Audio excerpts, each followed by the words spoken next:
আজ আমি বানাবো লেমন চিকেন। তার জন্য সবার প্রথমে একটা পাত্রে চিকেন নিয়েছি। চিকেনটা ম্যারিনেট করার জন্য দিয়ে দিলাম পরিমাণ মতো নুন, আদা, রসুন, জিরে, কাঁচা লঙ্কা বাটা, ফেটিয়ে রাখা টক দই, একটা গোটা লেবুর রস এবং 1 চামচ গরম মশলা। সমস্ত উপকরণগুলো চিকেনের সাথে বেশ ভালো করে মাখিয়ে 1 ঘন্টা রেখে দিলাম।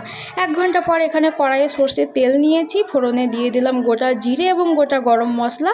তারপর কড়াইয়ে একে একে চিকেনগুলো দিয়ে হালকা করে ভেজে নেব। তারপর মশলার যে জলটা ছিল সেটা অ্যাড করে দিয়ে দিলাম 1 চামচ ধনের গুঁড়ো এবং সামান্য পরিমাণ চিনি, টক এবং ঝালটাকে ব্যালেন্স করার জন্য। এরপর বেশ ভালো করে চিকেনটা কষিয়ে নিয়ে জল ঢেলে দেবো সিদ্ধ হওয়ার জন্য। এদিকে চিকেনটা সিদ্ধ হতে হতে ওদিকে একটা বাটিতে কর্নফ্লাওয়ার জলে গুলে রেখে দেবো। চিকেনটা সিদ্ধ হতেই কর্নফ্লাওয়ারটা অ্যাড করে দেবো। তারপর অ্যাড করে দেবো গোল গোল শেপে কেটে রাখা লেবু এবং 3টে কাঁচা লঙ্কা।